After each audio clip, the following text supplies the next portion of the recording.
afternoon, everyone, and thank you for inviting me here today. It's quite an impressive range of speakers to follow up on. I'm going to talk to you today about a project that I've been working on at Nesta for the last year called CITIE, which stands for CITIE Initiatives for Technology, Innovation and Entrepreneurship. Now, for those of you who don't know, Nesta is an innovation foundation based in the UK, and we have a very charitable mission to support social entrepreneurs across the UK, but increasingly across the world. This is one of the sort of first in our series of projects that we're doing around cities, and was done in partnership with Accenture and the Future Cities Catapult. Now, what we're not trying to say here is what we're trying to look at on this project is how can city governments best support innovation and entrepreneurship? How can they support entrepreneurial ecosystems? And we're not suggesting that entrepreneurial ecosystems are something that city governments themselves can create, but something that they can support through the policy levers that they have at their disposal. And the reason we're looking at this is mainly for three main reasons. So, SME, startup entrepreneurs, they are the areas of high growth jobs in new cities. So we see that startups generally create a higher proportion of the new jobs in cities than existing incumbent organizations. They also create the jobs of tomorrow, so the jobs that cities are going to need to compete in a global environment. These are the kind of jobs that SMEs and startups are creating. So when we're trying to draw people into our cities so we can compete in a global environment. And also they're helping to solve complex urban problems. So cities around the world are facing increasingly similar problems around population growth, climate change mitigation, adaptation, traffic problems. These are complex problems that aren't traditionally solved by the marketplace through siloed solutions. So we're seeing that cities are increasingly drawing on their entrepreneurial ecosystems to actually start developing solutions to those problems. I guess that hasn't worked quite properly, but anyway. So we decided to try and develop a framework to answer what cities can actually do. And so we characterized a city's approach to innovation and entrepreneurship through three broad questions. The first was around openness, so how open is the city to new ideas and businesses? The infrastructure, how does the city optimize both its physical and digital infrastructure for high growth businesses? And the leadership, so how does the city build leadership into its own activities and developments and strategies? Within those three dimensions, we set out 9 policy roles that the city government can play. And these are all policy roles that are within the control of a city government. So when we set this out, we're not asking for cities to be able to do something that's not within their control. I'm just going to give a couple of examples there. Within regulator, we're saying, how does the city approach the subject of regulation when it comes to short-term lets and ride-sharing? Does it ban Uber? Does it report it to the police? Does it ban citizens from using Airbnb and letting out their homes? Or does it embrace these new parts of the economy and allow them to flourish? Does it say to entrepreneurs, this is a city that is open to new ideas, this is a city that will accept and embrace new technologies?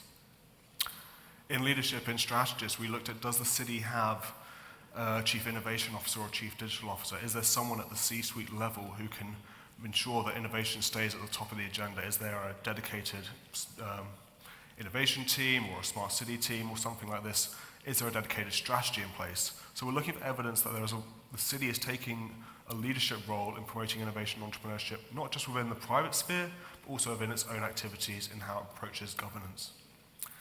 Now, behind all of those 9 roles, we assessed about 40 metrics per city. And to go into an example on one of them, city as a customer, we asked the question, is city procurement accessible to new entrants, and does it actively seek out innovation? And within this we asked, is procurement open and accessible? So is procurement that the city wants visible? For SMEs and entrepreneurs, they don't have the time, the resources to look around trying to understand what the city's trying to procure, where and how. Are the pre-qualifying requirements realistic and achievable? Again, city procurement is very much geared towards minimizing risk to the city and therefore protecting the incumbents, so companies that have a long track record, companies that have a high turnover or a number of staff, etc.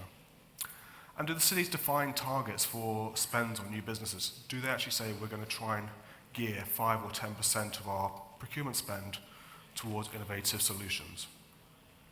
We then asked, how can procurement be used as a lever for innovation? So does the city use problem-based procurement methods and hackathons such as, does it use things like challenge prizes? Does it try and set out the problem before asking for the solution? Does it use hackathons and engage the entrepreneurs in co-designing, co-creating the solutions? And that's an example of one way we measured each of the 9 roles. And when we did that across each of those 9 roles, essentially what we came up with was the city profile. And this is the profile for Barcelona. And very quickly you can see how well a city performs against each of those 9 policy roles. So you show this to the city of Barcelona, and they'll see very quickly that in the areas of regulator and investor, they're not performing very well. These are areas where they should be looking to other city governments around the world to understand what they've been doing to promote these areas. And if you go onto the website, which is citie.org, under the diagnostic tool, you'll see that for all the different cities. And again, when we do that analysis on 40 different cities, we come up with a very beautiful mosaic of how all the different cities are performing. So you'll see that certain cities are performing quite strongly in some areas compared to others.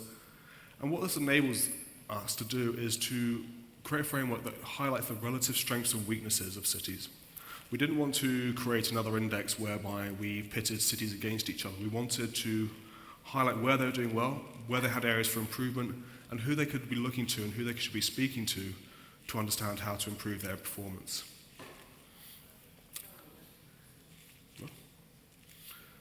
And if you go to the website, I said, yeah, there on the website is the diagnostic tool. And there, all the 40 cities are mapped out, all the results are there, and you can go and click through on any of them and understand the results and see how they perform. And see how they perform against cities with similar GDP per capita, similar populations, similar municipal budgets. Understand how, because cities compare themselves to each other in many different ways. So we wanted to provide a means for them to compare their performance against the peers that they compare themselves to.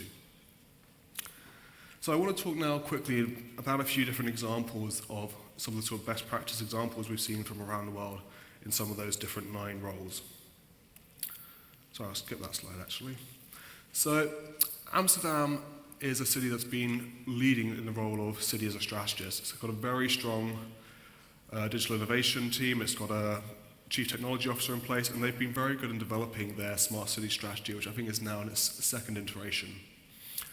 Across the city, there are now 40 plus smart city projects being enacted on the ground. And these range from how do they engage citizens' public participatory decision making to how do they actively try and draw through innovation through new companies. So one example is, I can't remember the name, but there was a street in Amsterdam which they decided they would dedicate towards climate change initiatives. So how could they engage the retail sector of the city in mitigating climate change? And so they worked with local entrepreneurs to develop a solution which would enable real-time energy monitoring for retail businesses, an area that had traditionally been left behind by the energy sector. The company called QB was allowed to test and trial its solutions within the city streets and within the retail businesses, and so it was enabled to test and trial its solutions. It's now been accepted, it's now been part of the rolled out across Amsterdam, and now it's being, QB, the company, has now been able to go into its products around the world. Tel Aviv is an example of a city that, well, when we say city as a digital governor, has really looked at how to redefine its relationship with citizens. So in Tel Aviv, in the municipality, they define all their citizens as customers of the city. So what they're asking is saying, how can the city best serve our customers? And how can our customers best respond with feedback to the city? So they created a platform called Digital, and that essentially was a platform to feed out information about the city to the citizens. So feeding out information about how the city is operating, how the sort of transportation systems are operating, starting to understand user preferences, what kind of transportation they use, what kind of services they wanted in the city, and feeding specific information about that to them. At the same time, it also gave them a way to feed back information to the city. What are the kind of things they would like to see? What are the new developments they wanted or the new features within the city? So when there was a lot of money available for renovations within certain parts of the city, they asked the citizens, which areas do you think need to be renovated and for what purposes? Do we need to see more public spaces? Do we need to see buildings renovated? Are there certain black spots? And so they drew on the collective knowledge of all the citizens within the city to define what some of that policy should be. And I think that's a key trend we're seeing within a lot of cities at the moment, is actually starting to use the collective intelligence of citizens to draw through an better understanding of what should be the policy initiatives going forward. Barcelona again, where we are here, in terms of city as a customer, has been really radically thinking about how we change our thoughts about procurement. So Barcelona a couple of years ago set out the Barcelona Open Challenge. And this was 6 city challenges that the city decided needed a proper solution.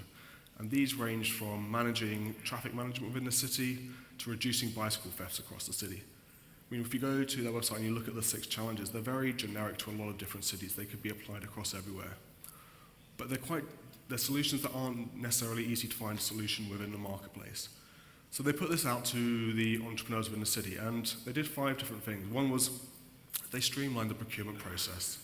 They looked at the whole process from advertising the tender to being registered, and they thought, how can we reduce the paperwork? How can we make it easier for entrepreneurs to submit a solution? They made it very visible. They advertised this challenge all across the city. They advertised it on the metro stations, so when you're traveling to your job, you see on the metro station, this is the kind of solutions that the city is looking for. They committed to support those winning solutions. They said to each of the 6 challenges, the 6 solutions that won, they would support them with €50,000 and also to help them trial it in the city. So actually to use the city as an urban test lab to test and trial those solutions and see if they work for the city. I can't remember what the other 2 lessons are now, I'm very sorry.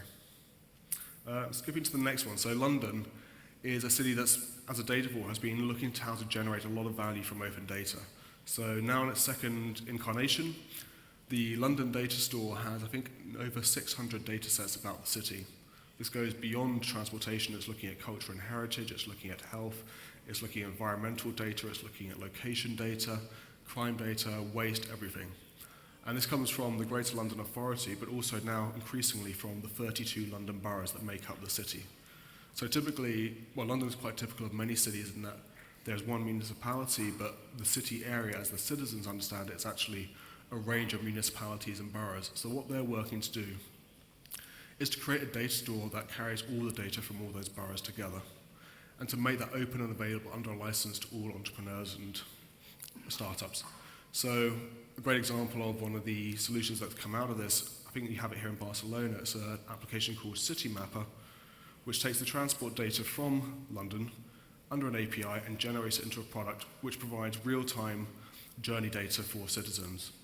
And I think now it's been installed on half the smartphones in the UK, in London, and is now available already in about 20 cities around the world. But that's an example of where a new company is being created or being made available within the city purely because the city took an open approach to opening up its data.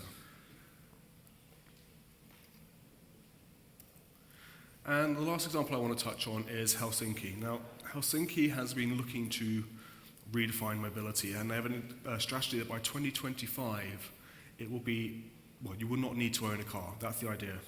The aim is that it will be completely obsolete to own a car in the city of Helsinki because the mobility solutions on offer will be so tailored to your needs and so accessible that it will just be there will be no need for the car. And when they say mobility as a service, what they're looking to do is to integrate all different forms of transportation, from taxis, from buses, trams, public bike schemes, everything. So they're working with the telecoms providers, with all the transport providers, to bring together an application where essentially you, as the user of mobility, purchase mobility on a monthly basis as a service. So in the same way that you subscribe to music or you subscribe to other services, you subscribe to mobility on a monthly service based on your needs. And that will give you a certain amount of mileage based on buses, on trams, or on cycleways, and you'll be able to switch seamlessly from one piece of transport to the other, basically to get you from A to B and wherever you need. And I think their vision here, the sort of strength of it, is what's starting to redefine mobility around the world. There's a lot of cities around the world that are starting to say, we need to go beyond this, and actually see how can we actually take mobility out of the sort of siloed verticals and into that holistic approach. And high-performing city governments, when we looked at the 40 cities around the world, what we noticed was that essentially they had 3 common traits to them. One was they were open by default. They weren't closed, they were very open and transparent about the way they were working. They also started to think like startups. And thirdly, they were willing to take risks. They were willing to trial solutions, make mistakes, and keep refining and testing solutions. So that was just a very brief overview of what the whole project is about. I do encourage you to go to The website is citie.org, you can see the mailing list there, look at the report from 2015 and learn a lot more about the cities there. So thank you very much for your time.